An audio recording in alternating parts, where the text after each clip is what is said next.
अमेठी से हारे, अब वायनाड से भी छुट्टी। क्या होगा राहुल गांधी का सियासी भविष्य? राहुल की गलती पर पछता रही सोनिया गांधी। राहुल गांधी की गई सदस्यता। 2024 में पीएम नरेंद्र मोदी के सामने अब कौन? चुनाव से पहले हुआ खेल। 10 साल पहले अगर राहुल ये गलती नहीं करते तो मोदी भी उनका कुछ नहीं कर पाते। अब हवा में उड़ गए। इधर संसद में मोदी ने दिया भाषण, उधर चली गई राहुल गांधी की संसद की सदस्यता। या यूं कहें कि राहुल गांधी ने जो सपने में भी नहीं सोचा था वो हो गया। बड़े बुजुर्ग ऐसे ही नहीं कहते कि जुबान पर सरस्वती माता होती है, सोच समझकर बोलना चाहिए। कुछ दिनों पहले राहुल गांधी ने कहा था कि वो इत्तेफाक से सांसद हैं और भगवान ने उनकी सुन ली और अब वो सांसद भी नहीं रहे।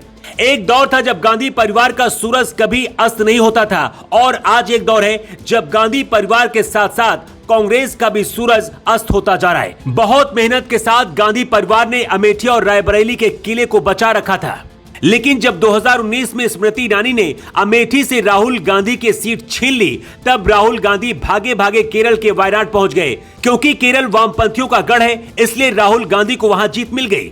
लेकिन किसने सोचा था कि उनकी सांसदी 5 साल के अंदर ही चली जाएगी। राहुल गांधी अमेठी से 3 बार सांसद रहे, लेकिन स्मृति ईरानी के बाजी पलटने के बाद से ही राहुल गांधी के बुरे दिन भी शुरू हो गए।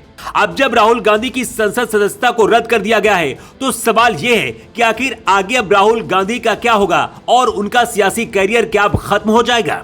याद हो कि कांग्रेस लगातार कई राज्यों में सिमटती जा रही है, उसे हार पर हार मिल रही है, जिसके बाद राहुल गांधी ने भारत जोड़ो यात्रा करने का फैसला किया था। इस यात्रा में राहुल गांधी ने विपक्ष के नेताओं को जोड़ने की कोशिश की। हालांकि ये बात और है कि वो विपक्ष को एकजुट नहीं कर पाए। तभी तो जब राहुल की संसद से सदस्यता रद्द की गई, तब विपक्ष के बहुत कम ही नेता उनके साथ खड़े दिखाई दिए।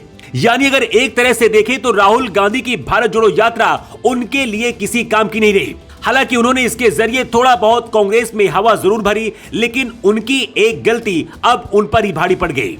इस समय राहुल गांधी 10 साल पहले की गई अपनी एक गलती पर पछता रहे। दरअसल 2013 में सुप्रीम कोर्ट ने फैसला दिया था कि सांसद या विधायक को 2 साल या उससे ज्यादा की सजा मिलने पर उसकी सदस्यता तत्काल प्रभाव से खत्म कर दी जाएगी। तब मनमोहन सरकार सुप्रीम कोर्ट के इस फैसले के बाद एक अध्यादेश लाई थी, जिसमें किसी सजा के बाद दोषी सांसद और विधायकों को तत्काल सदन की सदस्यता से अयोग्य साबित करने से रोका जा सकता था। लेकिन उस समय राहुल गांधी ने उस अध्यादेश का विरोध किया और उसे फाड़ कर फेंक दिया था। लेकिन अपनी सरकार के खिलाफ जाने का राहुल गांधी का फैसला आज उन्हीं पर भारी पड़ा। तब अगर ये अध्यादेश कानून बन गया होता तो आज राहुल की संसद की सदस्यता भी बच सकती थी। लेकिन अब यही सवाल उठता है कि अगर राहुल गांधी की सदस्यता रद्द हो गई है तो उनके आगे के राजनीतिक करियर का क्या होने वाला है? तो आपको बता दें कि राहुल की सजा रद्द होने के बाद अब वो 8 साल तक चुनाव नहीं लड़ पाएंगे। लेकिन अभी भी राहुल गांधी के पास एक विकल्प है, और वो विकल्प ये है कि हाई कोर्ट का दरवाजा खटखटा सकते हैं। क्योंकि राहुल गांधी को प्रधानमंत्री मोदी के सरनेम पर टिप्पणी के बाद सूरत की कोर्ट ने 2 साल की सजा सुनाई है। ऐसे में राहुल गांधी को 30 दिन का समय भी दिया गया है कि वो हाई कोर्ट जा सकते हैं।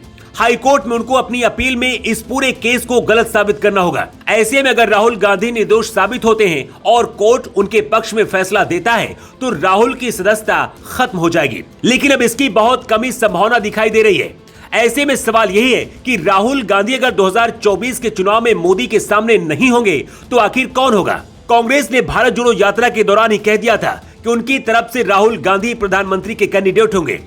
लेकिन अब तो राहुल गांधी बुरी तरह से फंस चुके हैं। उनकी संसद की सदस्यता भी रद्द हो चुकी है। ऐसे में उनके पास करीब करीब कोई रास्ता नहीं बचा है।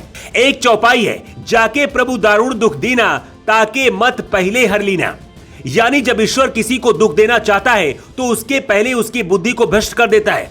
राहुल गांधी ने भी अगर प्रधानमंत्री मोदी के सरनेम के बारे में बुरा ना कहा होता तो आज कांग्रेस 2024 के चुनाव में मोदी को हराने की प्लानिंग बना रही होती, ना कि राहुल गांधी को कैसे बचाया जाए इस पर विचार करना पड़ता। Bureau report.